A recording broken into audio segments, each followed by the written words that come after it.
ఎన్ని కష్టాలు పడతామో, ఎప్పుడు చూసినా ఈయన కొరకు విచిత్రమైన నిలుటని కుట్టించాడు, ఈయన్నే ఎప్పుడు చూసినా ముద్దాడుతూ ఉంటాడో అనేసి తన తండ్రి మీద అసూయగా సొరుక్కొని ఆయన ఉండేటప్పటికి వాళ్ళు సొరిగింది అని గొరిగింది అతనికి ఏమీ తెలియదు. మాయామరకం లేనుడు యేసేపు అయితే అతను అన్నాడట, అన్నయ్య అన్నారా నేను ఒక కలగన్నాను మీతో చెప్తానంటే వాళ్ళు ఇంకా పగబట్టుకుంటున్నారట. వీడు చేసిందే ఏం పని లేదు, కూర్చొని మళ్ళీ మేము అందరం వచ్చి మేము ఎంత పని చేస్తుంటే మళ్ళీ మాకు కలగన్నారు అది ఇదని చెప్తా ఉంటాడు అనేసి ఇంకా కోరుకున్నారట. కోరుకుంటే ఇదిగో దయచేసి ఈ మాటనంటే మరి వాళ్ళు వెనకపోయినా సరే వాళ్ళ వెనకాల ఉండి మేము సేలో పనులు కట్టాం కదా, ఆ పనులకి మరి నా పనకి నిలుసోరు ఉన్నది, మీ పనులు నా పనులు చుట్టుకొని నా పనికి శాస్త్రాలు పడినని తోటి వాళ్ళకి ఇంకా కోపం వచ్చేసి ఇంకా పగబడ్డారట. ఇంకా పగబడితే అప్పుడు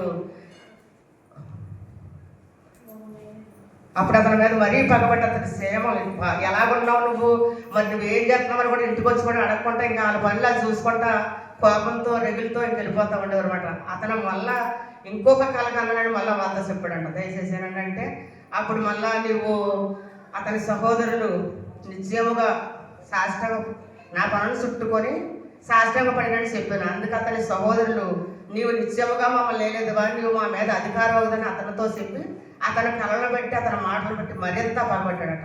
అతడు ఇంకొక కలగని చెప్పి అప్పుడు ఇదిగో నేను సూర్యచంద్రులు మరి 11 నక్షత్రములు నాకు శాస్త్రంగా పడినని చెప్పి మరి అతనితోనూ అతని తండ్రితోనూ చెప్పేటప్పటికి తండ్రి కూడా ఈసారి తండ్రి కూడా కోపం వచ్చేసింది అనమాట. నీవు నీ తల్లి నేను నీ తల్లి నీ సహోదరులు మేము నీ శాస్త్రంగా పడదుమా, నువ్వు నిత్యంగా మమ్మల్ని నిలెద్దవా, నీ కళ్ళేంటి నువ్వేంటాలి కానీ ఆయన మీద యేసేపు మీద కోపపడ్డాడంట. కోపపడి ఆ మాటని అన్నదమ్ములేమో అసూయపడ్డారో నీవు పని పాట లేక నీకు ఇంటికాడ ఉన్న మనిషి నువ్వు ఇలా చెప్తున్నావు కానీ మనసులో అనుకొని అతను గ్యాప్ ఉంచుకొని అప్పుడు మళ్ళీ ఏమన్నాడంటే 12వ అధ్యాయంలో 12వ వచనంలో అతని సహోదరులు శెకెములో తన తండ్రి మందరం మేపుటకు వెళ్ళిరు. అప్పుడు ఇశ్రాయేలు యేసేపుని చూసి నీ సహోదరులు శెకెములో మందరం మేపుతున్నారు, నిన్ను వారి వద్దకు పంపుతున్నారు కానీ అప్పుడు వాళ్ళని అతను వద్దకు పంపాడు అనమాట. పంపితే అప్పుడు అతను వెళ్ళి సహోదరులకు క్షేమము మందక్షేమము తెలుసుకొని రమ్మని అతనితో చెప్పితే అప్పుడు అతను ఎబ్రోన్ లోయలో నుండి అతను పంపాను. అతడు శెకెములోకి వచ్చి అతడు పొలంలో ఇటు అటు తిరుగుతుండగా ఒక మనుషుడు అతను చూసి నువ్వు ఏం వెతుకుతున్నావని అతను అడిగాను. అతడు నేను నా సహోదరులను వెతుకుతున్నాను అనగా ఇదిగో దయచేసి వాళ్ళు ఎక్కడున్నారో చెప్పమని అతన్ని అడుగుతాడు అనమాట. అడిగితే అప్పుడు అతను ఆ మనుషుడు ఇక్కడ లేరు, వాళ్ళు సాగలేరు, వారి దోతానికి వెళ్ళడం నేను చూశాను, మరి అటువైపు వెళ్ళారేమో చూడు పాపాలు అని చెప్పితే అప్పుడు అతను దోతాను వైపు వెళ్తా అంత దూరం ఉండగానే వాళ్ళ సహోదరులు చూశారనమాట. అతన్ని చూసి ఇదిగో ఈ కళ్ళకన్నవాడు వస్తున్నాడు, మరి మనము వీడిని చంపి వీడిని గోతులు పడేద్దాము, వీడికి లాభం లేదు, ఇంకా అన్నీ మన మీద సాడేలు చెప్తూ ఉంటాడు, ఇంటికి వెళ్ళి మనం ఏం పనులు చేస్తున్నాం కానీ వాళ్ళు ఆలోచించుకుంటూ ఒక పన్నాగం పండుతారు అనమాట. పన్నాగం పండేటప్పటికి ఈయన వచ్చేటప్పటికి అవ్వాలంట. అప్పుడు రుబేన్ అన్నాడంట తన అన్నదమ్ముడు, మనము అతను సంపద్దు ఎంతైనా మన సహోదరుడు కదా, అతన్ని మరి ఒక గుంటలో పడిసేస్తే అప్పుడు అతను ఇప్పుడుకో వస్తాడు అనేసి ఆ గుంటలో పడేయమని చెప్పాడంట అన్నదమ్ముడు. సరే కానీ ఇతను రాగాలనే పట్టుకొని తన వస్త్రం తీసేసి మరి పట్టుకొని లాక్కొని అతను తీసుకెళ్ళి ఆ గుంటలో పడేస్తారట. గుంటలో పడేసి ఇంకా పేడ వదిలిపోయేదిలో ఉండని అలాగనేసి వీళ్ళు పైన భోజనం చేయడానికి కూర్చున్నప్పుడు అప్పుడు ఆ దోవని ఇస్మాయిలు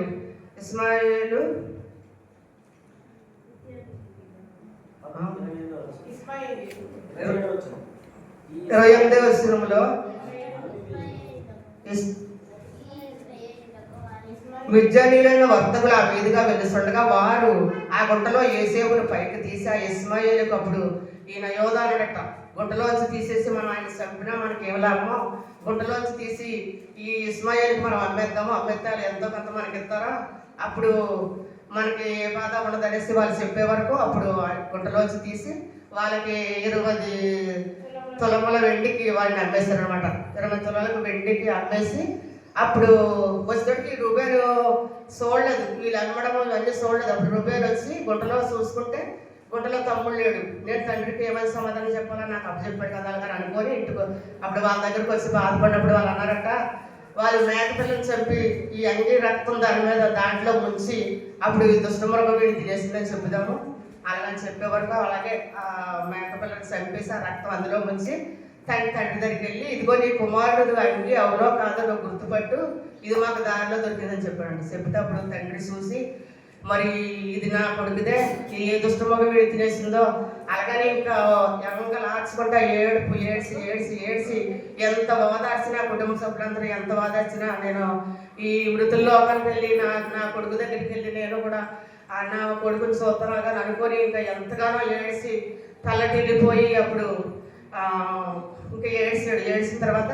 ఇంకా అది అయిపోయిన తర్వాత వీళ్ళు తీసుకొచ్చి ఇక్కడ ఐగుప్తులో తీసుకొని వచ్చి ఫరో చేతికి అప్పగించేసారు. ఫరో చేతికి అప్పగించేసిన తర్వాత ఫరో ఇస్మాయిలతో అతను తీసుకొని వచ్చారు. యోసేపు తోడైనాడు కనుక ఇప్పుడు ముఖ్యంగా చెప్పాల్సింది ఏంటంటే, ఎన్ని బాధలు పెట్టినా ఎన్ని చేసినా యెహోవా తోడుంటే ఏది జరగదు. మనం ఆకాశంలో పడిపోయినా పాతాళంలో పడిపోయినా మరి ఎక్కడున్నా కూడా అతను మనకు తోడుగా ఉన్నప్పుడు మనకి ఏమి జరగదు. మరి అక్కడ పోతీఫర్ నాకు అప్పచెప్పినప్పుడు పోతీఫర్ ఇతను నిజాయితీని నీతిని చూసి మరి ఆ ఇల్లంతటి మీద అతనికి అధికారం ఇచ్చి తన భార్య తప్ప ఉన్నాయన్నీ కూడా ఏసేపు చెప్తేనే అతనికి కనపడతాయి. ఏసేపు చెప్తేనే ఇక్కడ ఇది ఉంది అక్కడ ఉందని కనపడతాయి అనమాట. అంత అధికారం ఇచ్చేసిన తర్వాత ఇతను మంచి సుందరుడే చూసి అందంగా ఉన్నాడు కాబట్టి ఈమె మరి నాతో శనియించమని భార్య అడుగుతుంది. భార్య అడిగితే అప్పుడు నీవు తప్ప నాకు ప్రతిదీ కూడా నాకు నా అధికారి నా మీద ఎంతో ఇవన్నీ అప్పచెప్పాడు, నేను ఎలాంటి దుష్కార్యం నేను చేయలేను అని అతను చెప్పినప్పుడు మరి అది ఇంకా వదలకుండా వచ్చినప్పుడు ఇంట్లోకి వెళ్ళినప్పుడు ఆవిడని పట్టుకొని అంటాడుతూ ఉంటే సక్కువ పట్టుకుంటే అప్పుడు బించుకుంటుంది అనమాట. ఎట్లా బించుకొని ఎలాంటి పని నా యజమానికి నేను మోసం చేయలేను అని చెప్పి అప్పుడు ఇతను సక్క విడిచిపెట్టేసి వచ్చేసేటప్పటికి ఆమె ఇంకా మరీ పగబెట్టుకొని ఈ దాసుడి నాకు ఎలాగా ఎవ్రీ దాసుడిని నాకు నన్ను ఎగతా చేయడానికి మన ఇంటికి తీసుకొచ్చాడు, చూడండి ఇతను ఎలా చేసాడు అని పరివారితో అందరితోటి పిలిచి అప్పుడు అతను చెప్పినప్పుడు అప్పుడు ఆ యజమానికి కూడా కోపం వచ్చి ఇతను సరసాలలో వేయంతాడు అనమాట. సరసాలలో వేయించాక కొద్ది రోజుల మళ్ళీ అక్కడ ఉండిన తర్వాత అక్కడ వేసేపు దేవుడు తోడున్నాడు కాబట్టి అక్కడ కూడా ఆయన అందరిలోనూ నీతిగా నిజాయితీగా ఉన్నాడు కాబట్టి వాళ్ళందరూ మళ్ళీ అక్కడ ఉన్న సరసాలందరి మీద కూడా అధికారం ఇచ్చాడు.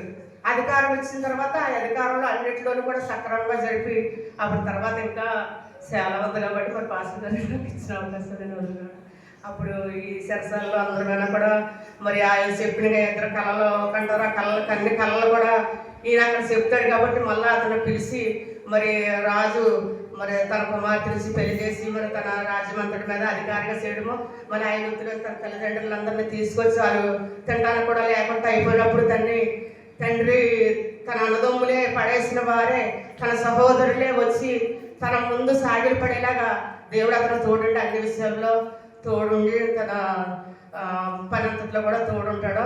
మరి చిన్న అవకాశం ఇచ్చినందుకు దేవుడి వందనాలు. మరి చిన్న ముఖ ప్రార్థన ఈశ్వరు గురించి.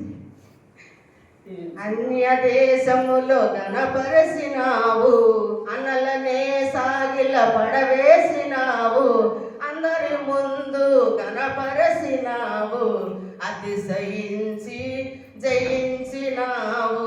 ఆరాధనా ఆశ్చర్యకరుడా నా యేసయ్య, మహాదేవుడా మహోన్నతుడా, ఆశ్చర్యమే నీ కార్యములు, అందవు నీ బల సూర్యములు, ఆశ్చర్యమే నీ కార్యములు, అందవు నీ బల సూర్యములు. హల్లెలూయా.